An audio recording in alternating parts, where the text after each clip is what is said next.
Hey guys, you're watching BTech. I'm Basil. This is the Sony Xperia XA1, just announced here at Mobile World Congress. You can see virtually bezel-less design. This is a MediaTek processor packing a lower end of the Sonys, but still manages to get some decent features like a USB Type-C in there and that really gorgeous design. How does it stack up against Samsung's kind of premium flagship-ish kind of low-end, if that makes any sense? The Samsung Galaxy A5 used to be the real budget phone, but now it's gone really nice and premium. You've got a metal frame, you've got waterproofing, you've also got a USB Type-C. So side by side, these two look very different. The Galaxy A5 is the bigger of the two, 5.2 inches of display versus 5 inches of screen. The Galaxy A5 also packs kind of a glass front, glass back, and just feels that bit richer in the hand, but it also feels bulkier. What's beautiful about the XA1 is the lack of bezels either side mean that if you've got smaller hands, it just looks and feels that bit more elegant.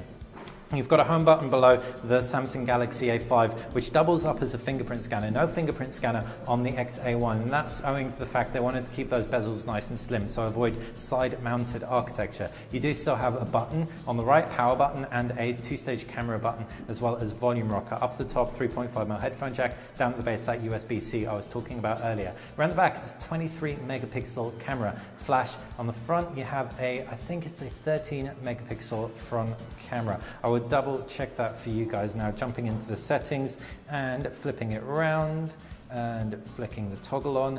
8-megapixel front camera. Like I said, powered along by a MediaTek processor. It's the lower end of the two. Now let's quickly talk about the design of the Galaxy A5.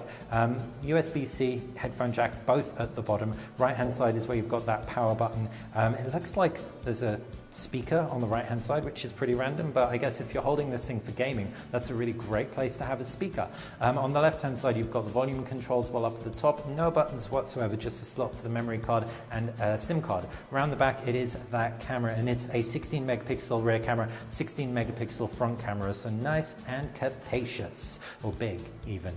If we take a look at the user interfaces, they are different. Both run Android 7, but they pack different looks and feels. Sony's pull down from any screen to get universal search. You can also see your applications tray as well, and you can pull down from the top to get that quick toggles menu and notifications menu. As for the Samsung UI, it is Samsung Touch Wiz. So we've seen this before, looks very familiar to what we've seen before. Pull down from the top and you can see quick toggles, so it's still two-tier pull down. A lot of similarities, identical app support across both devices. The power under the hood of the Samsung Galaxy A5 is an Exynos 7880. The 7880 is going to be more powerful probably than the MediaTek processor. We haven't benchmarked this thing though.